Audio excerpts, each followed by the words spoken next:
Hello, welcome to Speech Talk Live, episode number 3. Today's June 12th, 2015. My name is Jay Oza. I am the host of Speech Talk Live, and I have other mentors such as Sowmyan Tirumurti, who's going to help me with this show today. Let me just give you a little background for people who are watching this for the first time. We created Speech Talk Live with the sole purpose of learn about public speaking. You know, public speaking is hard. We all know that. And we created this show as a way for people to kind of come together as a community to learn, to teach, to share, and to support. And public speaking takes a long time to master. So we thought that this would be a good way for people who are really interested in sharing their knowledge and also supporting other public speakers to get on this, come to this, participate in this show and learn and teach. So that's the purpose of this. My name is Jay Oza. I'm based out of New Jersey, and I do 3 things. One is that I have a consulting company called Fikelstein Group where I work with startups and small companies and helping them drive sales. The second thing that I work on is I'm currently writing a book that's tentatively titled Win the Job. It's in the rough draft right now, and it takes a lot of time to get it through. It's my first book, so it's really been painful. And the third thing is I really spend a lot of time on this Speech Talk Live.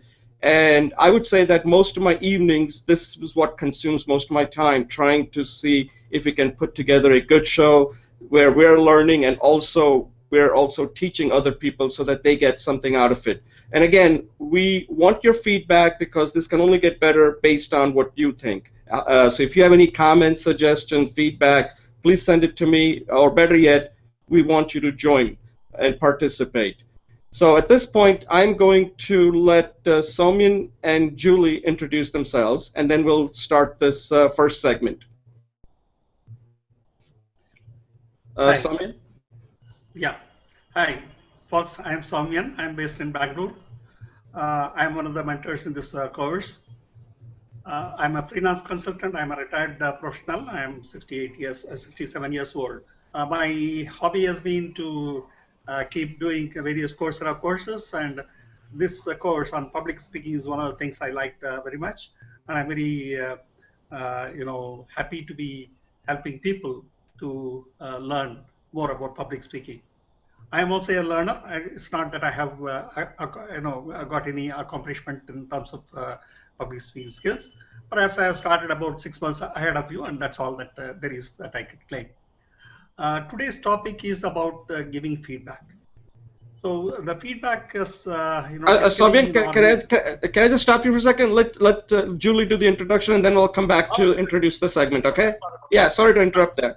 Julie, do you want to introduce yourself, and then I will introduce the first segment, and then turn it over to Sowmyan. Okay? Hi, Jay. Hi, Sowmyan. Good to see you both. Thank you so much. My name is Julie. I am in the middle of a huge move from the Midwest to the East Coast, and I'm pretty uprooted today, but I'm grateful to be here. And I am a student at Coursera, and my interest is in working in collaboration with the global community, and I have a personal interest in sharing my meditation practices, and so many of my speeches you will hear about how wonderful it is to meditate, both for individuals and for organizations. And with that, I turn it over back to Jay. Thanks, Jay. All right, Julie, thank you. I hope your move is over soon, and you can spend more time doing things that you enjoy. So let me just kind of tell you how this show is. So the show is split up into 3 segments. The first segment, Sowmyan is going to facilitate that, and the topic that typically we select for the first segment are issues or things that we're observing on the Coursera discussion forum, or things we think that people are having problems with, and we want to provide some input and help them think about it. And the topic for that is, first one segment is how to give feedback. Feedback's very important. The second segment is going to be, we typically use the second segment to evaluate a member's speech. And today, we are going to evaluate a technical speech that was recorded by Latesh Balakrishna, and I have provided links. So we're going to kind of use his speech, not necessarily to critique his speech, but use it as a way to help others who are in a similar situation where they're going to be giving a technical presentation. Hopefully next week Latesh can join us and give us a feedback, because I believe he had to present today in front of many of his leadership team. So we'll get a pretty good indication on how it went. And that's the kind of thing we want to do. And the third segment, we take a professional speech and see what we can learn from it, see what they did well, how they presented the topic, how they use the body language, all of this stuff. And these are pros, essentially. These are people who give speeches. They get paid to give speeches. People want to hear them. And today we're going to review John Cleese, actor, comedian from Great Britain. You all probably have heard of him and seen his movies.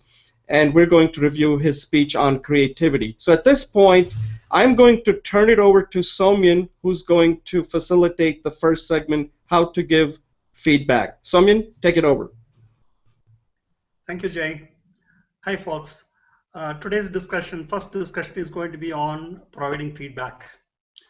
You know, initially when we discussed this topic, I had the rubric-based evaluation that we do for the speech as my main point of view, and Jay has been also sharing with us some of the ideas that he had. He has been looking at extending this speech-related thing to other contexts, in organizational context, etc., where performance-related feedback, etc., also becomes one of the major feedback-related topics. Okay, so that is also a speaking situation where you have to use appropriate words. You need to have a structure for it, and so on and so forth. So as I was preparing for this speech, I found that there are a lot of similarities between the way we will provide a feedback for a speech, or the way we will provide for a speech. Feedback for organizational context. Both seem to have many common concepts. See, if some of you who are engineers who perhaps would have heard of this feedback control systems in engineering, where we always use a error signal to provide a feedback, and that is the one based on which the feedback control system works and tries to achieve the target faster and remain in control. Okay. Machines perhaps are happy to do that kind of thing, but then humans really typically don't feel so comfortable with negative feedback. Error signal kind of thing is not so palatable to them. See, humans have ego, and ego is fragile, and if that gets hurt, the whole feedback process itself can be counterproductive. They may not even receive the feedback; they may reject it outright. Okay. See, one of the things that we have discussed in the past weeks has been, apprehension, fear of speaking. One of the major sources of this apprehension is this feedback. Even though people, participate in, assignment and things like that, many people don't come forward to participate in any live feedback sessions. There is always this fear of feedback. Okay, so if someone is not practicing a proper feedback session, feedback process, then they may increase the apprehension on the part of the speakers and hence make it counterproductive. So that is another reason why we want to focus on feedback as an important skill. Jay has been fond of saying one thing: if something ends up with a proper impact, if whatever is the impact we targeted at the time of beginning our speech, if that has been achieved, by and large, the speech has been successful. We don't have to perhaps use too many points in a rubric to go and evaluate. All is well that ends well. If the objective has been met, it was a good speech. So that would be one very, very simple way of trying to, condense all the aspects into it. But still, we would like to look at some other finer points, because it is not enough for us to to rate somebody as a good speaker. You must help a good speaker to become an excellent speaker. So that's the idea. So from that point of view, you must give more feedback. So this is the thought I have. Jay, what do you think of this? Yeah, no, that is true. Like, but what you mentioned before, yeah, I think the reason I said that the objective is very important because a lot of times feedback is a very tricky subject. I don't know whether you had a chance to view that Harvard Business Review link that I've sent about these authors who have written a book on feedback. And what she says is that in one sense, we want feedback because we all want to learn and grow. But at the second thing is that we also want to be accepted and respected the way we are. And there is the conflict that takes place. So the reason when I say that you have to look at the person you're giving feedback to. If you don't know the person, then you want to stick to the main topic, which is, did the person meet the objective, and just leave it at that. But anyway, that's my thinking. I agree with what you're saying, that you want to go much deeper. But I think before you go deeper, I think it's important, whether you agree or not, that let the person directly ask you first, because sometimes if you tell them something, they may not receive it well. So I agree that if I'm receptive, for example, if I'm receptive to getting a comprehensive feedback from you, then let me ask you that. Say, Sowmyan, what do you think of my body language? Sowmyan, what did you think of my message? Did that come? Because there are a lot of different aspects of that. That's what I was meaning by that. So I'm not saying that you don't want to give a lot of feedback, but let me drive that, because otherwise I may not receive it well. Julie, do you have any? Okay.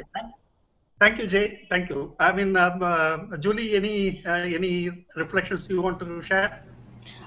Yes, as you know, as you both know, giving feedback process is one of my passions again, and I actually wrote an extended input into the Coursera feedback process, because Coursera is looking at that whole peer review, and I think I'm going to speak to why feedback is so important to both the receiver and the giver. I think when the receiver receives feedback, I agree with Sowmyan absolutely that that is a vehicle to succeed, to improve, and from the giver point of view, I think one of the key elements for success in leadership is how to provide constructive and pertinent information so the receiver can improve. As such, leadership skills is very important in any role, in both in personal life and in organization. It's a key management skill. So to give proper feedback, one has to have the analytical ability to see what is important, and then to be able to deliver in a way that the speaker can receive it is excellent leadership skills in understanding human psyche, the empathy and the motivations of the speaker, and the context that the speaker, the social context that the speaker is giving to. So I know that Coursera is working on improving the peer review process, and I invite everybody to speak up on what they think is a great peer review process, which is implicit part of the feedback mechanism in our courses. Thanks, Sowmyan. Thank you, Julie. Well, I mean, as Jay was pointing out in his remarks, he was also pointing to this video that he has provided a link for. You know, in that video, there is a discussion on the feedback process being a pull process rather than a push process. Suppose I have feedback to give on somebody else, and then I push the feedback. It may not get received, it may not get taken. So the current thinking apparently is that the feedback should be a pull process, where the person who is in need of a feedback goes and requests for feedback from various people and takes it, pulls it. So that's apparently the current thinking. However, this talk or this discussion is still based on the push process as it is. The pull process actually depends on the every individual. I mean, when we review that last video, we will perhaps have opportunity to discuss the pull process. But right now, we will continue on the push process itself. You know, having seen the issues and importance of the, the providing the feedback, we now understand that it is a very sensitive thing. We have to be very careful about giving feedback. We should not, turn off the person who is seeking the feedback, etc. And so we need to see what are the other points we need to look at. I have just put together something like seven or 8 points. Now let me just run through them and throw it open for discussion again. Since negative feedback is not going to be palatable, we have to sandwich it between positive feedbacks. So that's one approach. We can start with observing the positive points of the speaker. Then we can say all these other negative points that we want to talk about. Then we should follow it once again with some positiveness. So the third time when we talk about, the third layer that you are talking about could be a positive outlook, what we are looking for positively. So you end it with a positive note. So that's an important point. Second, it's important that we don't overwhelm the person who is trying to receive the feedback, with some 10 or 12 points. That may be too much. The person will get simply overloaded. He may not know which way to go. In fact, in the last video that we are going to look at, there is also one point where, there is a suggestion that the feedback receiver should go and approach each one of the persons who can possibly give a feedback and say, can you give me one single most important point on which I need to improve? So keep asking for one single point. So that's the way the feedback is gathered from multiple people. So you are not trying to, ask for 10 or 12 points from the same individual. If you provide feedback, if 4 or 5 of us provide feedback, if more than 2 or 3 have repeated a certain point, then automatically that point gets reinforced. If the point we made is not repeated by others, it's going to get moderated. So we should not give a very long list. We should just observe the 2 or 3 most important points that we want the feedback receiver to keep in mind. So we should make it simple. Third, we need to make the feedback actionable. Unless the person understands what is the feedback, and unless we impart the clarity for that, how is he going to work on it? How is he going to work on improving that? So we need to provide actionable feedback. If I say, somehow I was uncomfortable, somehow your body language didn't seem to match what you were saying, and somehow I didn't, okay, this somehow just doesn't help. You need to be able to say, look, what I observed was you had a fairly long speech. I could not see the transition between the phases that you are looking at. You could have made the transitions a little more clear. Fine. The transition is something we have talked of in the lectures and things like that. So when I am again talking about the same thing, I am making it clear that a transition is something on which, if he provides clarity, it will be well received by me. So that kind of a clarity we should be able to give. The fourth point is words, choice of words. Words and phrases have a very, very great impact. We should not use these words in a very loose sense. We have to measure our words and say, okay. Some people are a little too blunt. I used to be very blunt, very, very blunt. Nowadays, I am trying to couch it in some softer language. But then, some people are downright abrasive in their feedback. They sort of insult the other person. All that kind of thing is not on. We have to use nice phrases, nice words. To describe the same situation, you can choose a set of nice words which will make the message to go home, and you can use some abrasive words which will actually put off the other guy and make him to turn totally against your, what you are saying. So choice of these words becomes very, very important. Yeah, fifth one, I would like to, before I throw it open to for a discussion, I want to mention this. I have 5 more points to come later. Comparison. I think parents do this a lot to children. You always compare one child with another child, or one child with a classmate of his, or whatever it is. This kind of comparison is something that rubs in, salt into a wound. That kind of effect comparison has got. I think it is easy to mention these are the areas for improvement, etc., and leave it there. We don't have to really rub it in and say, so look at so and so, he's better than you, all that kind of stuff. More than this, more than comparing with somebody else, comparing the other person with yourself. With a superior air, I am holier than thou. No, that kind of attitude, that is absolutely no. You cannot put up that kind of posture and give a feedback, and it will definitely not be received. These are the first 5 points I wanted to mention. I want to, throw it open for some kind of discussion with my colleagues. Yeah, Jay? Sowmyan, those are excellent points. Yeah, I mean, you've given us a lot there.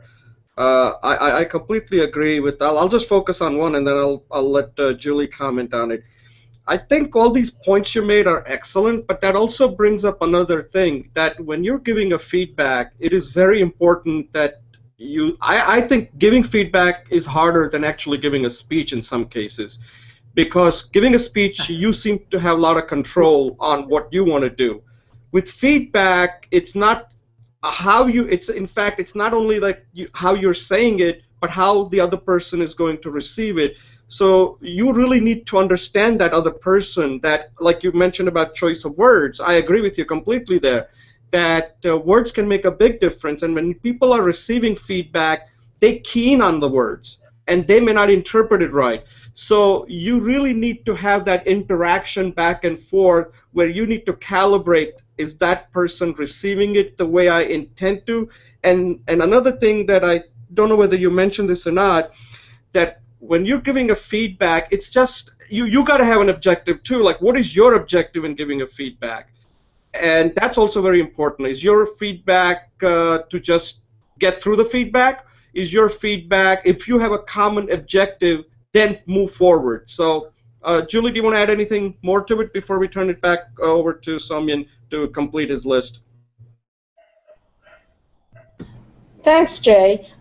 Yes, I just want to underscore what Sowmyan said, that what he calls the sandwich technique is that you need to say something positive and then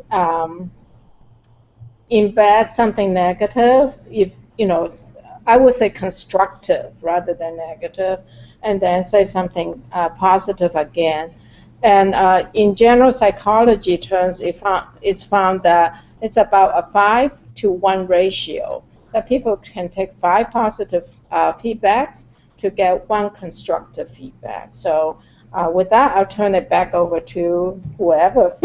Thank you. Yeah, Sowmyan, so just to give you a time check, we got 7 more minutes, so let's finish this up in 7. And then I think the next week we can focus on how to receive feedback. So I'm just letting you know that would be the focus for next week. Sure. When we talked of the positive words, one of the things I remember is we don't say defects, we say opportunities for improvement. That.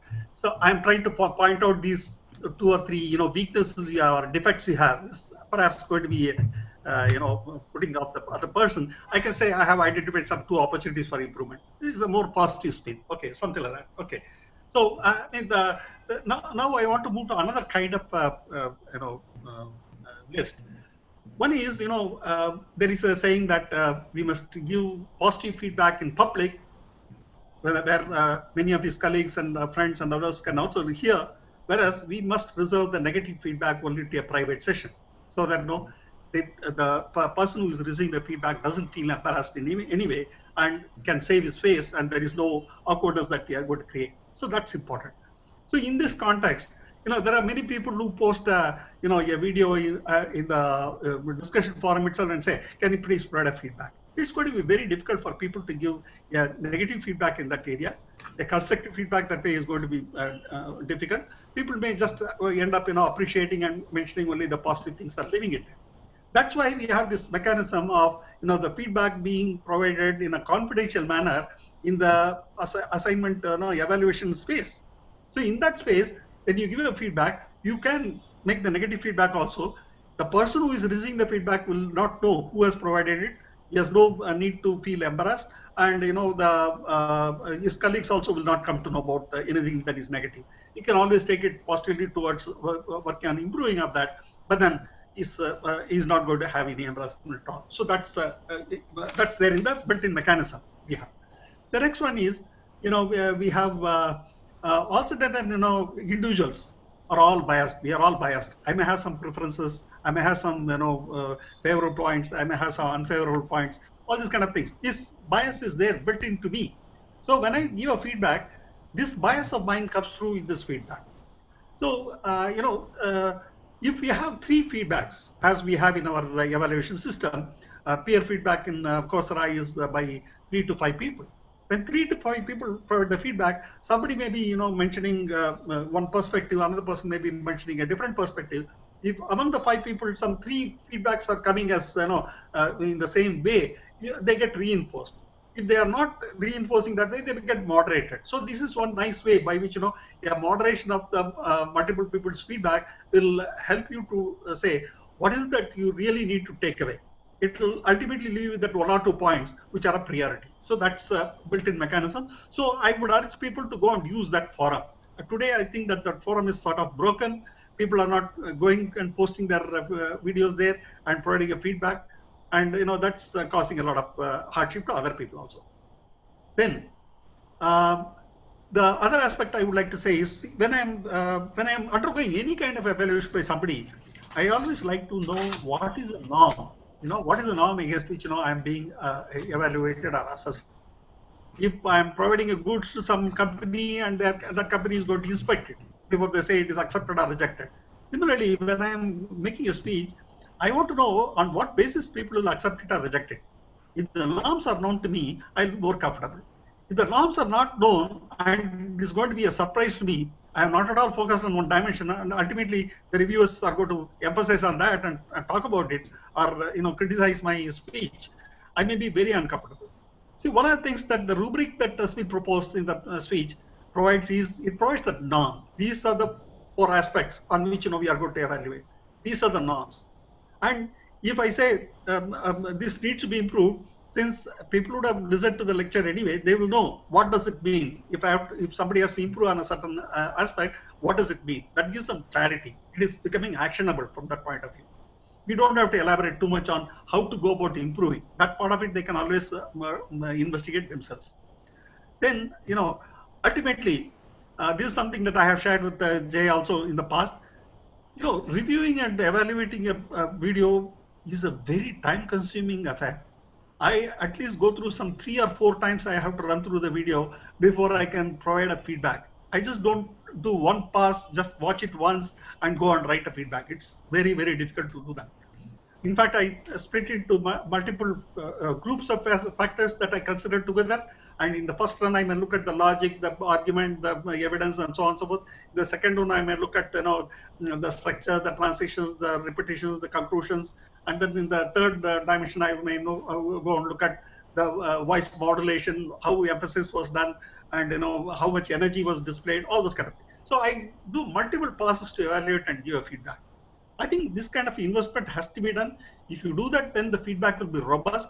And when you say that, it will not be a big surprise to the person who is receiving. I mean, many times, when we look at a feedback, we have our own self-evaluation of what we have done. And we get all kind of vague feedbacks from, people who have evaluated. So that becomes, very confusing. We really don't understand. So if people really invest in doing this multiple times, do multiple passes, it will give them a much more robust viewpoint. So that's one thing. And finally, all is well that ends well. The video that we talked of mentioned that feedback is a gift. Okay, so we have to give feedback as a gift, and we have to make a good choice of it, and with compassion. So this is what I would like to say to conclude this talk. Now I throw it open to others again. I mean, Jay and Julie. Welcome, Latish. I mean, we just completed one speech, and yeah, that was hi Litesh. We'll get to you next. So that was very good. One thing I want to key in on what you just said, and this is we're going to find out how good we are at giving feedback when we get to the next segment with Litesh. So that's going to be our test, whether we're following what we're saying. So Litesh, you could be the judge whether we are actually living by how we should give good feedback. But one thing, Sowmyan, you said I think is very important that a lot of people that are watching this need to understand that to give a real good feedback is extremely time-consuming, as you just pointed out. That you have to kind of, the way I do it is on the first pass, I do it like if I'm in the audience. Okay, and the point that I would look at, so the first viewing is just like, what would I think of the speech? When I always say, like, a speech to me is 2 things. Did I like it? And what was the main what was the main takeaway? That's the only thing I'll be able to process. And on the second viewing and the third viewing, I'll look into specifics that could actually make that person improve his public speaking. So everything is based on my first impression, because that's how the audience will view the speech. Not like us, view it 3 or 4 or 5 times, because that's unreasonable. That people in the audience are not going to get a chance to do that. So I think the point you're making is very important there. Julie, you have any final closing thoughts on it before we move to the next segment? No. Okay. Okay, so at this point, hey, Latish, you want to introduce yourself, and then I'll introduce the second segment. Sure. Yeah. Hi, Julie. Hi, Jay and Sowmyan. Extremely sorry that I joined in a bit late today. So, Julie, I was there in the discussions last week.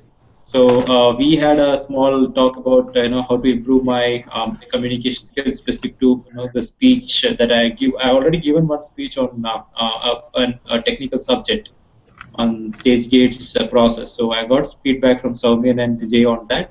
Thanks, Sowmyan and Jay.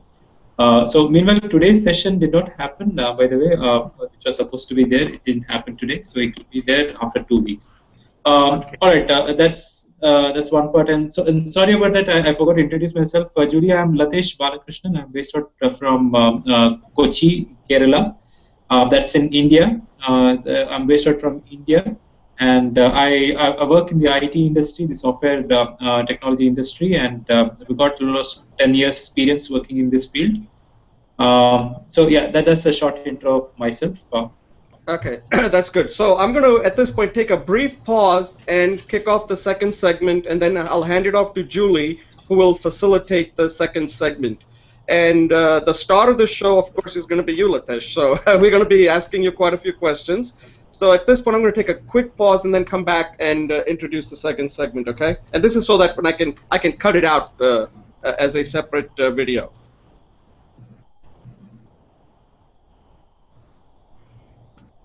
Okay, welcome to Speech Talk Live. We're in our second segment where we evaluate a speech that has been given by one of the members. And today we're fortunate to have Latesh Balakrishna with us. And Latesh, thank you for joining us, and you're a very brave person to offer your video for us to use as a way to provide you valuable feedback, and also use it as a way to help others. I mean, that's the whole purpose of this show. There are a lot of people like you who are not as brave, who need help, and I think this will help them quite a bit. So at this point, I'm going to hand it off to Julie Fikelstein, who will facilitate the second segment. Julie, take it over. Okay, well, thank you. Latish, welcome. And I didn't know you were going to be here, so I'm going to start with introducing what your speech is about from my background, from my perspective, and then you can give me feedback on how accurate I am. And then we'll just rotate, and everybody can, including you, Latish, will spend, please spend no more than a couple minutes each, and we'll try to do a couple rotations.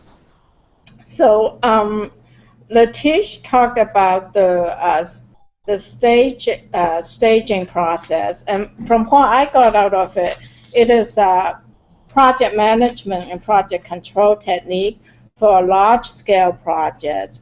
And it came from a history of NASA, and lots of money can put into a project, and then nothing comes out of it. So they took the concept of a life cycle in that there's different stages, and every stage there is a go, no-go decision. And so it forces a certain level of discipline. It's like before you can become, for example, as a human being, when you're a baby, you have to develop those skills. And then when you become a child, because this is a project and it's a human creation, a group of people, very important, smart people, get to sit down and say, well, is this baby ready to become a child? And then do you kill the baby because you need a new baby, or do you move the baby into a child process? So it's a way of controlling money and human effort, and for a group to work together. Latish goes on to talk about the characteristics and the process. So at this point, I'm going to turn over to Latish, since Jay's perspective and what Sowmyan talked about is to be a pull rather than a push process, and that means Latish gets to say what kind of feedback he wants or where he wants the focus to be. So I'll give you a couple minutes, Latish. Please go ahead. Hello. You're on. Am I audible? Yeah. From the feedback perspective, I'm looking at because I already got a couple of points from Sowmyan and Jay about how to categorize my talk.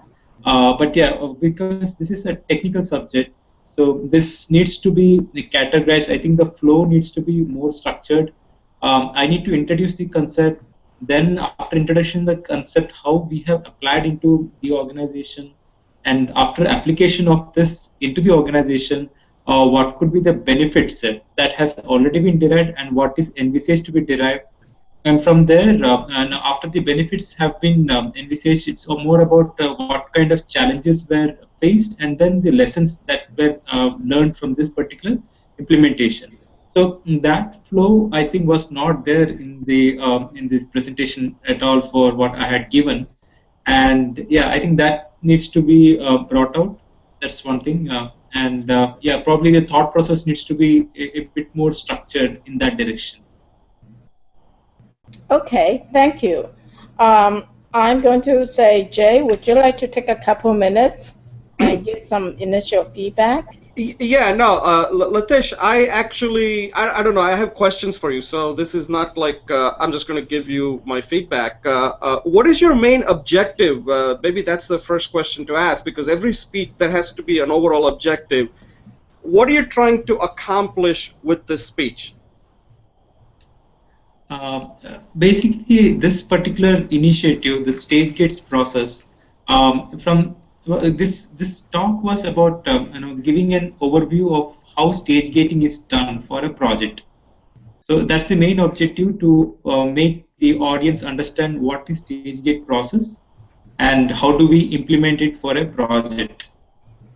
So the audience, okay, so that might be another question. What do you know about the audience, and what is their overall knowledge of this particular topic? Are they, first of all, who is the audience, and what do you know about their overall, what do they know about stage gates? It is assumed that they don't know anything about stage gates. So from that angle, this was supposed to be talked in that sense. I need to have almost that kind of a scene wherein like the audience is not having any clue about this particular topic. So I'm just introducing the topic, giving a background, and then bringing up to a level wherein they're able to understand what this process is all about. So basically, like us, we're the audience then. We don't know that much about stage gates. Yes. Yeah, Sowmyan, go ahead, take it over. Yeah, Latish, I had in my feedback to you, I had made some assumptions, saying that probably your organization is about to introduce this as a process, and there is a top management buy-in. And since you are a person with well versed with this process, you have been chosen to spearhead this initiative to introduce this as a new process within your organization. Is that a right assumption? That's the assumption I made. Yes, I mean from the the talk that I gave for which I got the reviews, that was only from stage gating. I mean, introducing the concept, but the actual talk which I'm having at my organization, for that the audience, you are assuming it correctly, that is going to be stakeholders who are already in the system and who knows the processes. Yeah, that meeting hasn't happened yet, but for that the audience would be different. The objectives are different there, because we are going to take the best practices out from this and then implement into different other programs. So yeah, you are right, Sowmyan, in that assumption. Yeah. So looking at it a little more from the point of view of the course that we with which we are associated, the public speaking course. Is this is going to be then an informative speech? It is not so much a persuasive speech. The top management buy-in is already there, and there is a blessing from the top management. It's more of you are not really now trying to go and sell it to the rest of the organization. You are now trying to inform the rest of the organization to what the whole thing is about. So it's an informative speech. Am I right? Yes. Okay. Fine. Okay. So Latish, thank you so much. And so the question is, you mentioned that the audience has, I think the idea of doing a question is great, so I'm going to ask a couple of questions too. One is, are you limited to the time you have for the speech, or can you give more time in your real presentation? No, it is limited to 1 hour. 1 hour, okay. Yes. Great. The that he made to us, we said please leave out all the technicalities which maybe you may be elaborating to your colleagues, but just give us one overview. So we wanted him I see. and not give the full speech. That's the context. Okay, so that helped a lot. And the second thing is, it sounds like your audience understands the system development life cycle or not? Yes, they do. Okay, so your purpose is to introduce the stage process on top of that. Is that right? Yes. Okay. Okay. Great. So. Do you have any more questions for us before I'm going to ask everybody to give you some feedback for a minute or so? So why don't we do this? Why don't you take a minute and evaluate your own speech, how you think you did? And I'll just do like this for 1 minute is up. Can you give yourself a quick yourself? 1 point. How do you think you did? I think I was kind of average, I would say. So I need to bring out the ideas a bit more diligently, and also I needed to use the right jargons which were missing. The structure of the discussion wasn't very clear, and it wasn't coming out properly. So that's another area where I need to work on. And giving live examples, probably real-time examples that gets the interest of the audience. So that part is also missed out from my talk. Okay, great, thanks. Jay, do you want to give a 1 minute feedback? Yeah, so Latish, I don't know, one of the things I think is that you did not practice before you recorded that. So I'm assuming that, okay, because that became apparent to me. I don't know whether that's correct or not. If you did that 10 times, then we have another issue here. So I think practice is definitely going to make a difference. And I think one thing I should tell you is that by just recording it, your next speech is going to be much better. Okay, so I'll just tell you right now. Yes. Just by recording it, it's time consuming, but your next speech is going to be a lot better. The other thing I'll point out is that what I noticed from the speech that I think you don't want to lose is you showed a lot of enthusiasm about this particular topic. Okay, like I could really sense it that you really want to explain it. So don't do anything with that. That's fine. I think once you put the proper organization and follow that, and like there's better structure. The structure is going to drive this speech because you have a pretty much an idea on how to flow this speech. And once you get that structure down, then you have to work on the interest part. Like how do you make the speech more interesting? So one of the comments that I think I made was let the people know right up front what is the key takeaway for this speech. Like why is StageGate so important?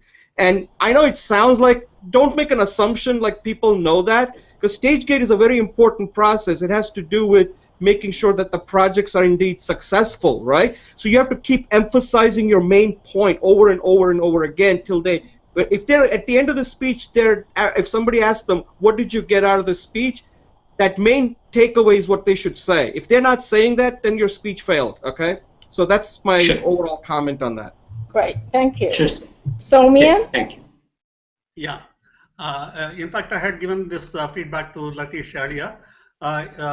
What I find is that Latish is in a position of strength. He is the person who knows about this process most in his organization. He has got a good familiarity with this. and he is introducing a new initiative in our organization. And I think these kind of events, where we take responsibility for introducing a system in a new organization is a very, very fulfilling kind of experience by itself. So he is very lucky to be in that kind of position. I think it's a nice position to be in.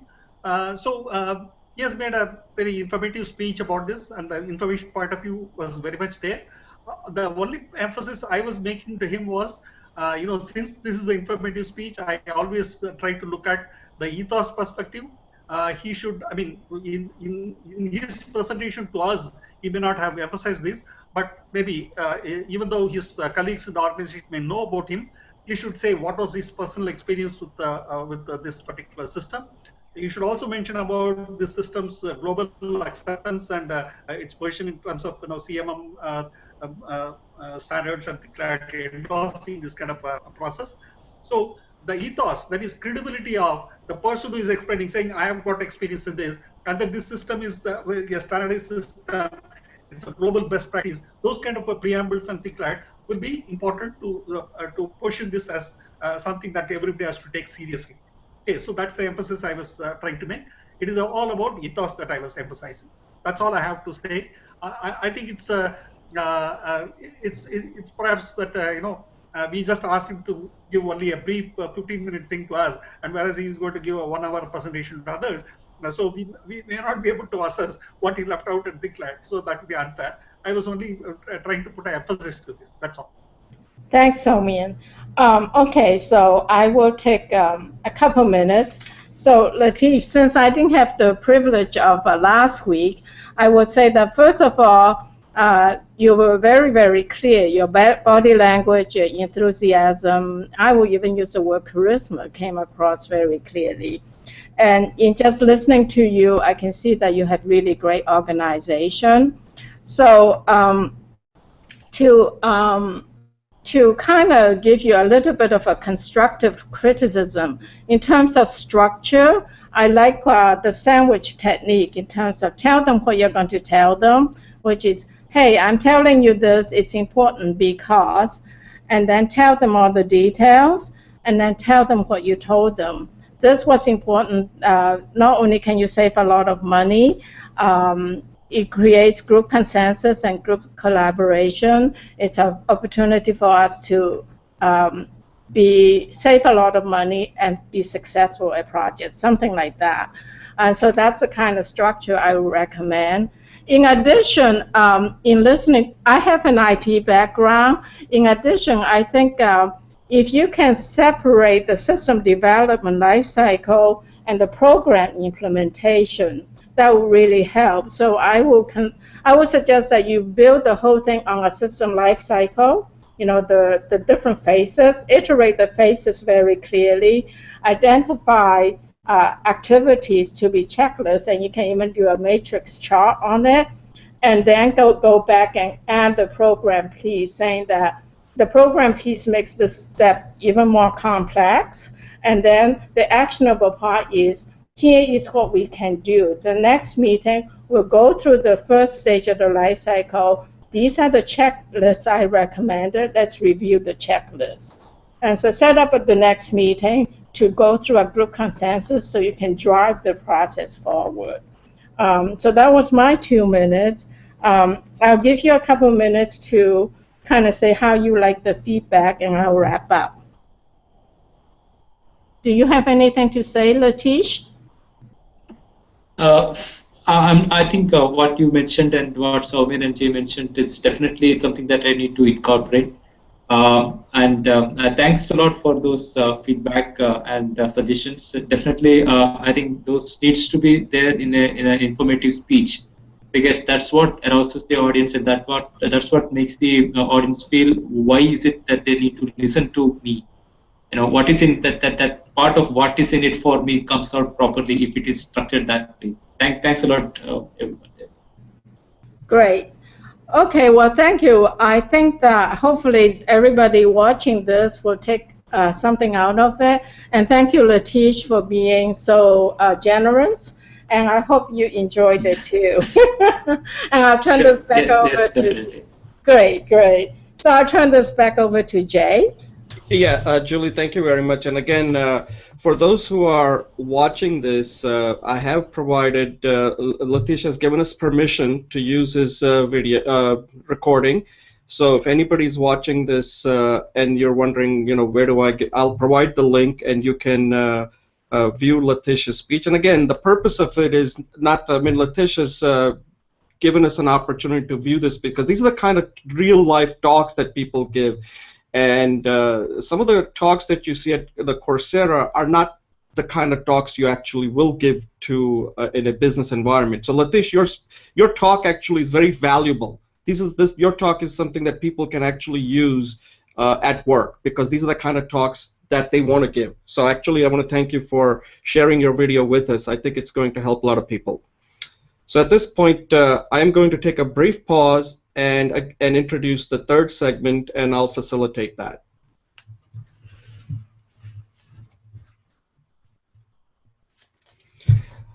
Okay, so we're now moving to our third segment for Speech Talk Live episode 3, and this segment we use to review a professional speaker and one of the speeches that they have given and see what we can learn from it and how they actually communicate their content and in the way they do it. So today I came across this speech that was given by John Cleese. For those who may not know who John Cleese is a British actor, comedian, writer, producer. He's the co-founder of the Monty Python troupe, I think in the late 60s, and he has also starred in a very popular show in Britain called Fawlty Towers, and he's made numerous movies. The one that I think many of you might be familiar with is called Fish Called Wanda, I believe, and also quite a few of those Monty Python, Holy Grail, and other movies. So John Cleese is a creative artist. He's an actor. And the speech he gives is a very interesting speech. He gives it on not about acting, but it's about creativity. And what is so interesting about this speech is that it's a pretty complicated speech, but he simplifies it to the point where he doesn't bring in a lot of neuroscience and all of this other jargon. And he explains it in a way that anybody can get a lot out of it. Anybody can watch that and say, wow, I think I now understand what creativity is. And one of the interesting things, he starts off in the beginning of the speech is he's saying creativity is kind of hard to define. So he kind of sets the level expectation that I'm not sure, even though I am a creative artist, but I'm not sure I'm the right person who can really explain it. And then he goes on to give his view on what creativity is based on his experience. And I'll just kind of give you an overview for those who have not seen the video.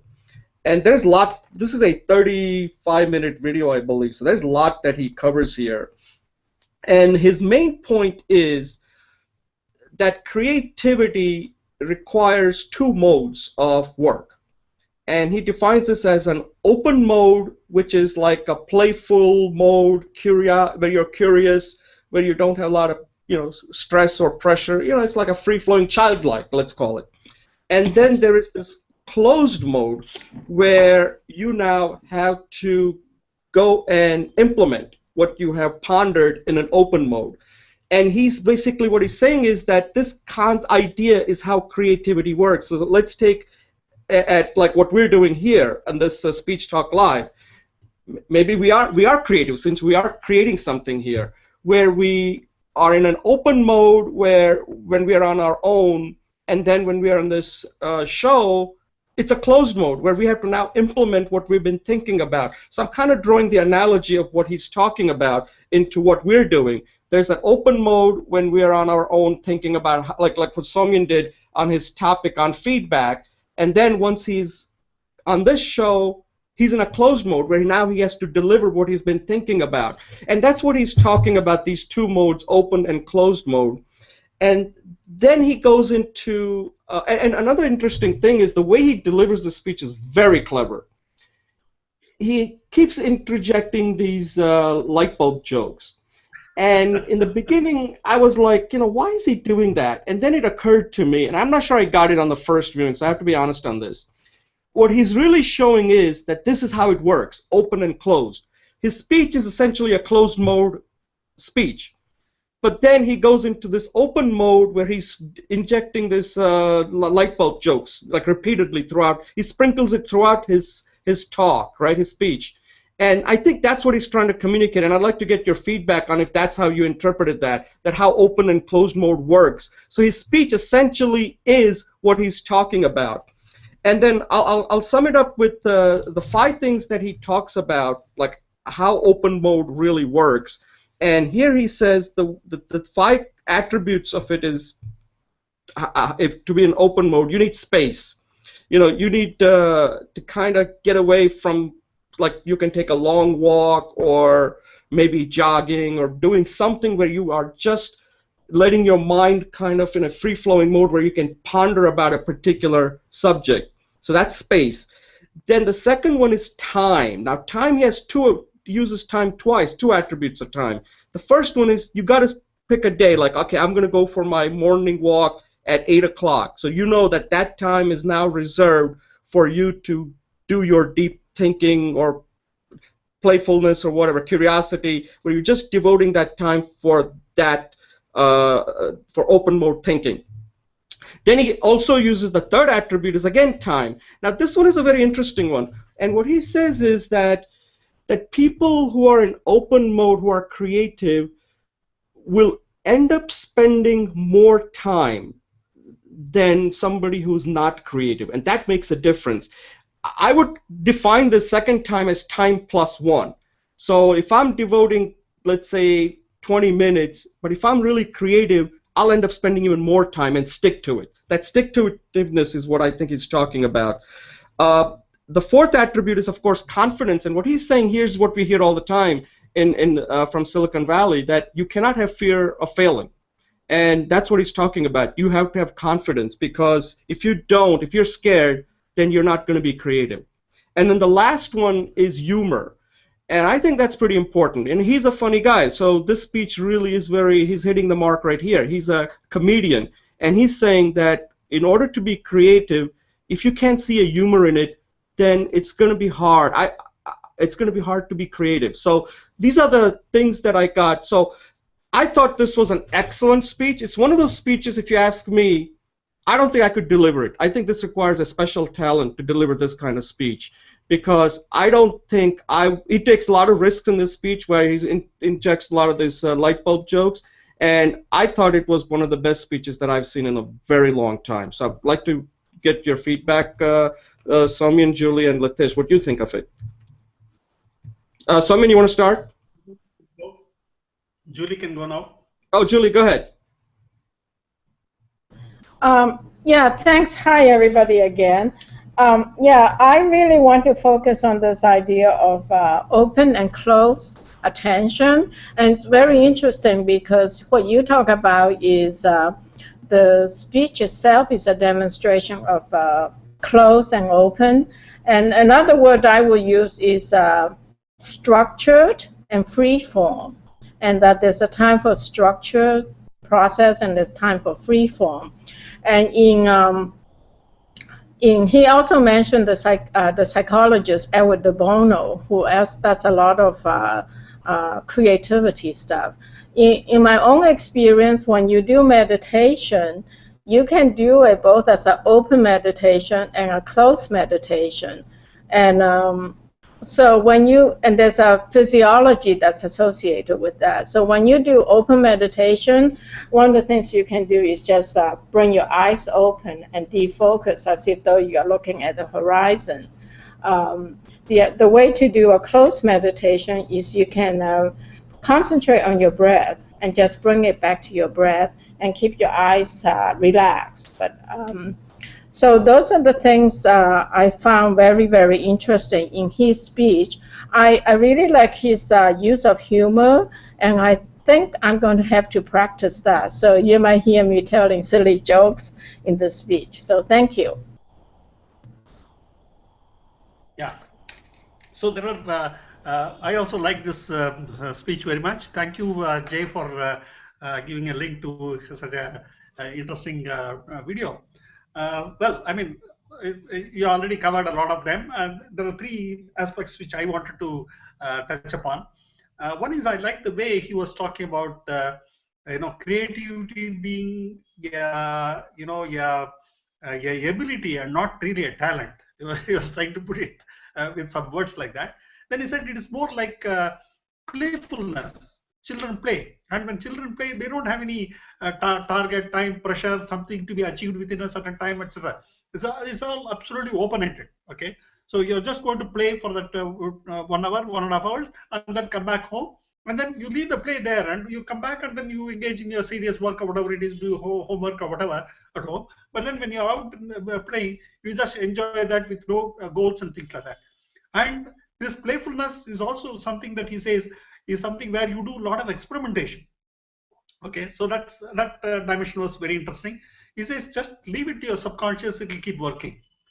And that's where I think the confidence that he is trying to bring in also is apparently linked to this. In the sense, we may get anxious, saying, "Oh God, I mean, by tomorrow 10 o'clock, I have to come up with a creative solution." Okay, I think John will go ahead and say, "Okay, 10 o'clock, I'll come up with whatever creative solution I have," and then go about doing his various playful things. Whereas, we may get into anxiety. Hey, I mean, 4 hours have passed since still I have not got anything. He doesn't seem to subscribe to such a thing at all. He just says, keep focusing on this till 10 o'clock. You've got time. Forget about everything else. Keep doing your creative thinking till that 10 o'clock. No, so the idea seems to be at 10 o'clock when the deadline is passed, you just bring up whatever is the most creative solution that you have thought of so far and not worry about performance, etc. And if you have gone through this process and you have enjoyed it, you would have definitely got a very creative solution. So that's the way he's emphasizing. In fact, he's comparing with another colleague at Monty Python who perhaps was picking up the first solution that came to him, he would apparently pick up, whereas he says, I personally would spend all the time that I am entitled to, and I will never rush to take a decision, till that last minute is over.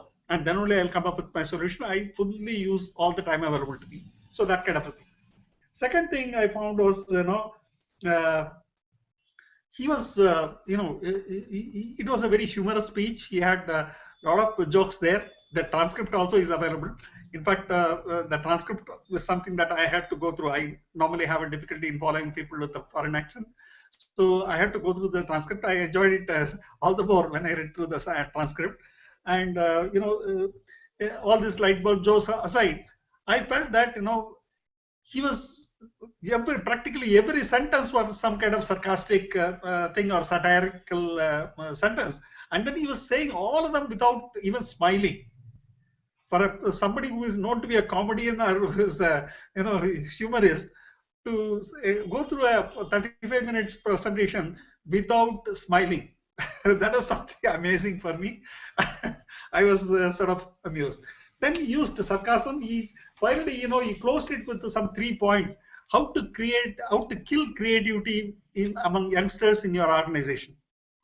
Of course, this definitely a way of presenting.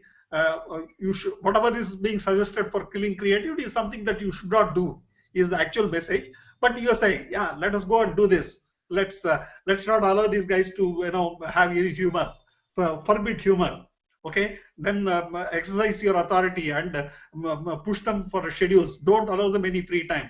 And then he said, if they are apparently wasting their time, accuse them of being lazy and being not sincere. Demand urgency, all that kind of stuff. I think it's very classic. The whole style of his was very engaging. We may perhaps drift away if it is not from this kind of humor that he was weaving all through. He may drift away from a serious subject like this. He definitely kept our attention all the way through. Okay, except for my inability to follow accent sometimes, for which I backed the transcript. I was absolutely captivated by his talk all the way through. That's my feedback. Latish, did you get a chance to view that video? I'm sorry, Jay. Actually, I was sincere. I couldn't get time to do that. I'm extremely sorry about that. Next That's time, okay. That's okay. When you get a chance, watch it. It's an excellent video. You'll learn a lot from that. One thing I'll mention, what Sowmyan just said at the end. That's another interesting thing that I noticed that he does. If you notice that the three, I think he goes and tells you like how to stop your subordinates from being creative. And that's also very interesting what he does there. Here he spends almost like 33 minutes defining creativity.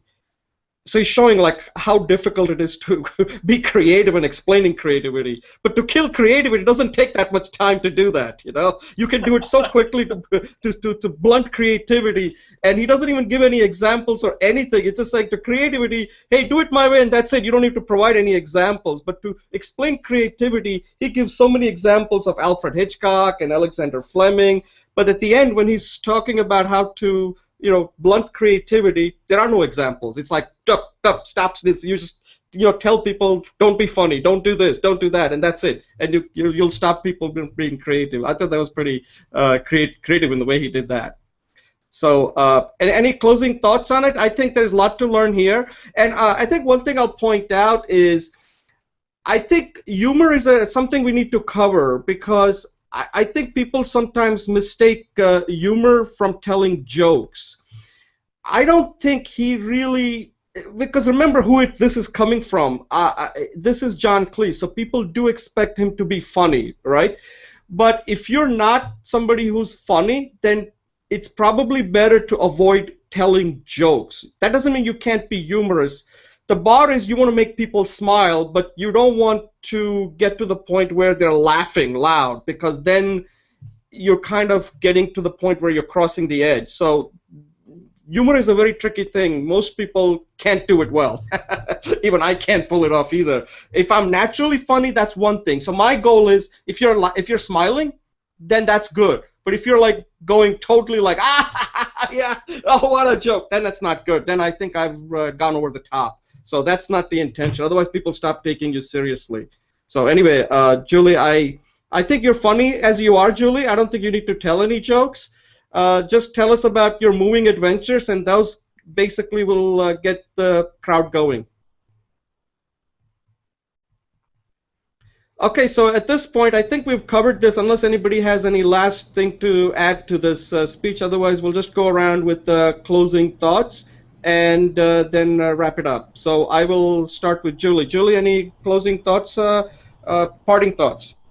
Yes, I think today was very successful and energetic. And Latish, you did a great job. And if you would like any more feedback, please just feel free to contact Jay, and Jay has my email address. And thank you, Sowmyan. It was always good to hear what you have to say, and thanks, Jay. I know you've done so much work on it. I really appreciate it. Latesh? Is it Latesh or Latish? Are we pronouncing your name incorrectly? Is it Latesh or Latish? No, it is Latesh. You are right. It is Latesh. Okay, Latesh, okay. For me, I think the last two sessions have been wonderful, and it has really helped me a lot to improve upon the way I communicate during the speech and how I'm able to articulate stuff. So, feedback given by Sowmyan, Jay, and today Julie is definitely very helpful for me to develop more in the skills. So, thank you very much. Latish, you can, every Friday we have this at 7 o'clock in the evening, and you are welcome to join at any time. The three of us as mentors, we make it a point to be possibly there, whether other people join or not, because we have now designed it in such a way that we are going to split it into smaller modules and post it. It can be seen by people at any other time. We are not really, looking at people participating as a basic minimum requirement. We have structured it in such a way that we can still deliver the value offline.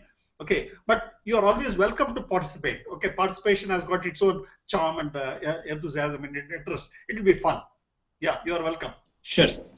Thank you. Yeah, the only thing I'll say is because we like to limit it to 5 since we have a lot of interactivity. And I was on a call yesterday, a Coursera call, and they had a lot of people on, and it just doesn't work when you have too many people on. For example, for what we're trying to do here, because we need people to participate, but also to be prepared so that they can participate actively. Otherwise, there's no point in being on this without actually adding more to it. Some of these things, there's a lot of homework that needs to be done. So if you want to participate, you're welcome to participate, but let us know, because we want to limit it to no more than 5, because it just doesn't work if you have more than 5, okay?